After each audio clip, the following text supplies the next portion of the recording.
여러분 주변에서 주식 투자 ETF 뭐라고 하는 거 들어보셨나요? 심지어 자기가 ETF를 사는데 아직 ETF가 뭔지 모르고 투자하시는 건 아니죠? 용어부터 ETF 들어봤는데 어려워 잘 몰라 하셨나요? 이거 전혀 아닙니다. 오늘 이 영상만 보신다면 ETF가 정확히 뭔지, 왜 ETF를 사야 하는지, 2200% 수익률은 어떻게 가능한지, 더 나아가서 ETF로 월 250만원 현금 흐름은 어떻게 만드는지, 이 모든 걸 저희 할머니도 바로 알아듣기 쉽게 설명드리겠습니다. 중간에 나가시면 진짜 손해입니다. 마지막엔 한 장 요약 자료도 드리고 여러분이 ETF 쉽네, 적금할 필요가 없는데 느끼실 겁니다. 자, 가보시죠.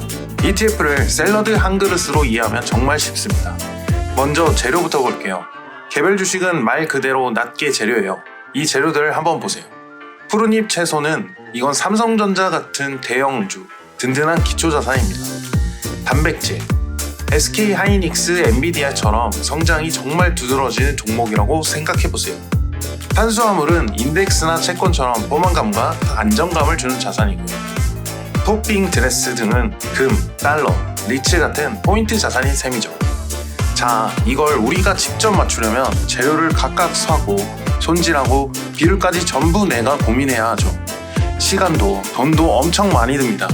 하지만 ETF는 셰프, 즉 운용사가 미리 좋은 재료를 골라 비율까지 맞춰 담아둔 완성 샐러드예요. 우리는 그냥 완성된 한 그릇을 집어들기만 하면 됩니다.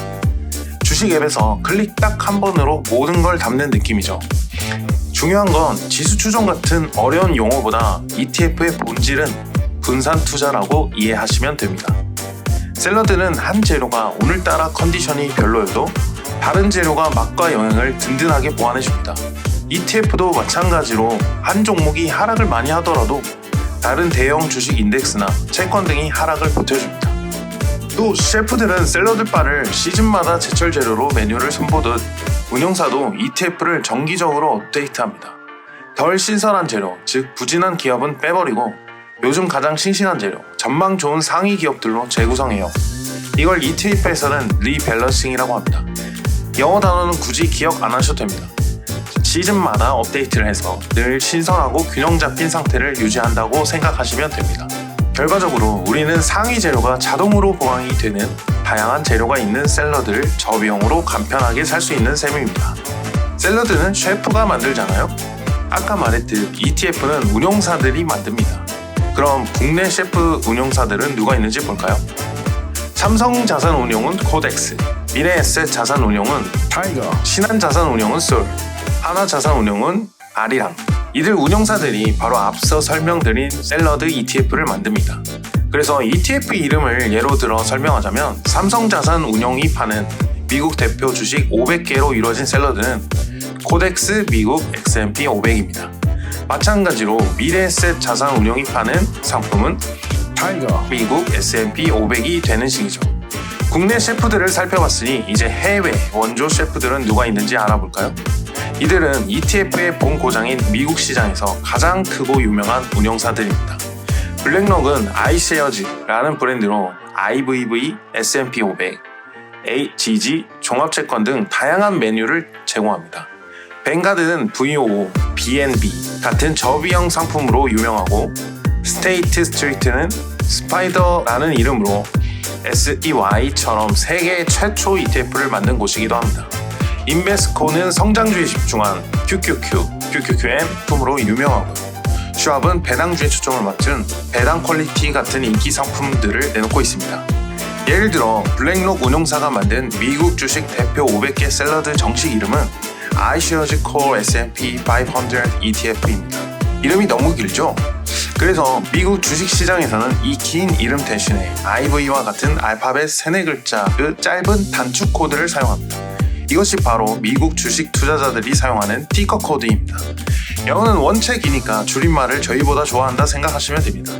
여기서 그럼 한국에는 이런 짧은 티커 코드가 없나 궁금해하는 시청자분들을 위해 말씀드리자면 한국 주식시장에도 6자리로 된 고유 종목 코드를 사용합니다. 아까 예로 들었던 코덱스 미국 S&P 500의 종목 코드는 449,180. 우선 초보자라면요 국내에 상장된 샐러드부터 사는 게 세금이나 환전 접근성 등에서 훨씬 편합니다. 우선 처음에는 쉬운 것부터 하는 게 몸도 마음도 편하고요. 하지만 해외 유명한 원조 운영사들의 이름과 대표 상품이 이렇게 있다 정도만 알고 계시면 될 것 같아요. 그렇다면 이 ETF는 왜 안전한지 알아야겠죠? 주식인데 안전하냐고요? 네, ETF는 안전합니다. 그 이유는 단일 종목에 투자를 하게 된다면 그 주식의 주가 변동이 그대로 내 계좌를 흔들게 됩니다. 하지만 ETF는 샐러드처럼 여러 재료가 서로 보완해주기 때문에 한쪽이 막 떨어져도 전체 균형은 안정적으로 유지됩니다. 즉, 종목 간 상승 효과로 큰 변동을 훨씬 잘 지지해주는 경향이 있어요. 또 아까 말했던 리밸런싱으로 위험이 높은 것은 빼버리고 안전한 가치 종목으로 대체하니 더 안전하겠죠? 게다가 세금 매매 수수료가 낮고 주식처럼 실시간 매매가 돼서 관리 피로도 적습니다. 무엇보다 적은 돈으로 그린, 단백질, 탄수화물, 토핑 이 모든 걸 한꺼번에 담을 수 있는 게 가장 큰 장점입니다. 정리하면 ETF는 CF가 미리 조합해서 둔 샐러드 한 그릇이고 ETF 본질은 분산이다. 한 재료가 삐끗해도 전체 균형은 유지된다. 셰프들이 정기적으로 업데이트해서 좋은 기업들로 자동으로 보강한다. 소액이고 간편해서 초보자도 시작하기 좋다입니다. 자, 이제 ETF 운영사들이 여러 개 담아둔 샐러드인 건 알았는데 그럼 대표적인 메뉴들은 뭐가 있는지 알아봐야겠죠? ETF는 크게 4가지로 나뉩니다. 첫 번째는 국가별 대표 샐러드입니다. S&P 500, 나스닥 100, 코스피 200, 니프티 50 보이시죠? 이거 각 나라의 대표 주식들을 모은 샐러드예요. 미국에 잘 나가는 500개의 기업을 담은 미국 대표 샐러드 S&P 500, 미국 기술주 100개를 담은 미국 하이테크 샐러드 나스닥 100, 한국의 200개 기업을 담은 한국 대표 샐러드 코스피 200, 인도의 50개 기업을 담은 인도 대표 샐러드 니프티 50입니다. 이 중 S&P 500은 전 세계에서 가장 시장 규모가 크고 가장 잘 팔린 샐러드 중 하나입니다. 투자의 대가들도 주식을 모른다면 그냥 이 S&P 500을 사라고 할 정도예요. 두 번째는 특별재료 샐러드입니다. 섹터 테마 ETF예요. 운동하시는 분들은 닭가슴살 샐러드 많이 드시잖아요. 이 ETF도 특별 종목에 집중한 ETF입니다. 반도체 칩, 전기차 배터리처럼 특정 분야에 집중한 샐러드예요. 반도체 재료만 모아둔 ETF, 2차전지 재료만 모아둔 ETF, AI 기업만 모아둔 ETF가 있죠. 유행을 타지만 만약 자신이 좋아하거나 오를 것 같은 섹터를 투자하기 위해 만든 ETF입니다. 세 번째는 샐러드가 아닌 기타 메뉴입니다. 샐러드 가게에 샐러드 말고 스프나 빵도 팔잖아요. 이 ETF도 주식이 아닌 다른 자산에 투자하는 ETF입니다. 금만 모아둔 ETF, 채권만 모아둔 ETF, 심지어 달러에 투자하는 ETF도 있습니다. 이 ETF들은 주식시장이 하락할 때도 가치가 잘 유지되거나 오르는 등 주식과는 별개로 움직이는 특징이 있어요. 따라서 주식 투자가 불안할 때 주식 외에 안정적인 투자 자산을 일부 확보하는 목적으로 이 ETF들을 함께 고려해 볼 수 있습니다. 네 번째는 특수 샐러드입니다. 일반적인 샐러드와 다른 각각 샐러드의 독특한 특성을 준 ETF들이에요. 레버리지는 주식이 움직이는 거에 2~3배 영향을 받는 ETF고요. 인버스는 시장이 떨어질 때 수익을 보는 ETF이고, 커머드콜은 상승은 포기하고 배당금을 많이 달라고 하는 ETF 등이 있습니다. 이건 조금 복잡하죠. 2~3배의 레버리지랑 월 배당 같은 특수 레시피는 조금 뒤에 이해할 수 있게 다시 파헤쳐 보겠습니다. 자, 이제 정리하자면 ETF는 국가별 대표 ETF, 특별 테마 ETF, 채권이나 금에 투자하는 기타 메뉴, 특별한 조건을 붙인 특수 ETF가 있다고 이해하시면 됩니다. 좋아요. 드디어 ETF 메뉴가 뭐가 있는지 완벽하게 아셨습니다. 그럼 만약에 여러분이 이 중에 가장 유명하다는 미국 S&P 500 ETF를 사기로 결심했다고 한다면 그럼 이건 언제 사야 할까요? 여기서부터 초보 투자자들이 투자를 미루게 되는 고민이 생깁니다.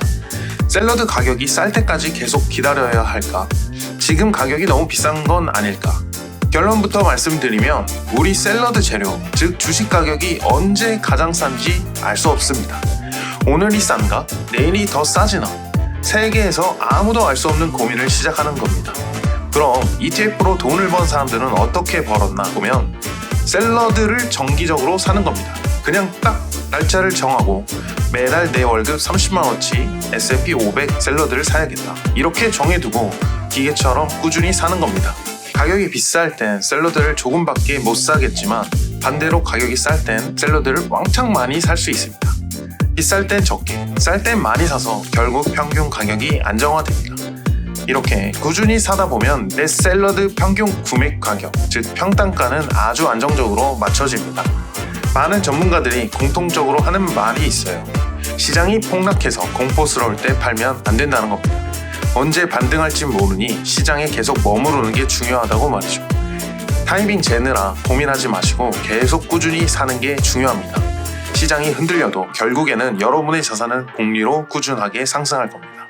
자, 그럼 이제 도입부에서 말씀드린 수익률 2200% 이야기입니다. 이거 사기 아니냐고요? 아닙니다. 실제로 가능했던 수익률입니다. 바로 아까 메뉴판에서 본 특수 레시피 곱하기 샐러드인 레버리지 ETF 덕분이죠.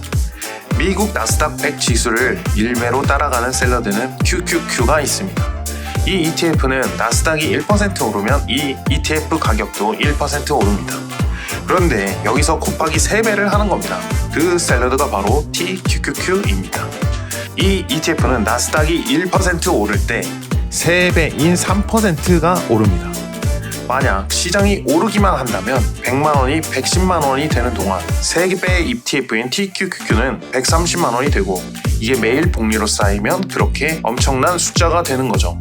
만약 10년 전 2015년 10월에 TQQ를 $10,000 샀다고 한다면 현재 25년 10월에는 22만 달러 가치가 되어 있습니다. 와, 그럼 나도 당장 3배 곱빼기 사야지 라고 생각할 수 있는데 절대 안 됩니다. 반대로 시장이 1% 떨어지면 이건 3%가 떨어집니다. 만약 시장이 3-4%만 떨어져도 내 돈은 3-4배인 9%에서 12%가 없어지는 겁니다. 영원히 될 수도 있습니다. 더 무서운 건 오르지도 내리지도 않는 옆으로 지루하게 기어가는 횡보장에서도 내 계좌 돈은 계속 줄어듭니다. 2200% 수익률은 지난 10년이 미친듯이 오르기만 했던 특별한 강세장이었기 때문에 가능했습니다. 이건 초보자는 절대 쳐다도 보지 마세요. 우리는 대표 샐러드를 정기 구독하는 것만으로도 원하는 목표에 다가갈 수 있습니다. 또 이제는 수익률보다 매달 따박따박 월급처럼 돈이 들어왔으면 좋겠다, 이런 분들을 위한 전략입니다. 바로 월 250만원 현금 흐름 만들기입니다. 이건 아까 특수 메뉴 중 월배당 샐러드인 커버드 콜 ETF와 관련이 있습니다. 이름은 어렵지만 원리는 정말 간단해요. 우리가 산 ETF가 $10,000이라고 한다면 다른 사람에게 나중에 팔 가격을 1,500원으로 정해두고 그 권리를 줬으니 그 사람이 대신 매월 몇 %씩 주는 거예요. 즉, 크게 오를 때 벌 돈을 포기하는 대신 매달 꾸준한 월세를 받는 전략입니다. 이런 ETF들은 보통 1년에 10%에서 12%가 넘는 높은 배당을 줘요. 물론 최근 연 배당률이 27%가 되는 팔란티어 커버드 콜 상품도 나왔지만 그만큼 원금 하락의 위험 부담이 훨씬 크다는 점을 명심해야 합니다. 그럼 안정적인 ETF를 활용한 월 250만원 만들기는 1년이면 3천만원이죠? 연 10% 배당을 받아서 연 3천만원을 만들려면 원금 3억 원이 필요합니다.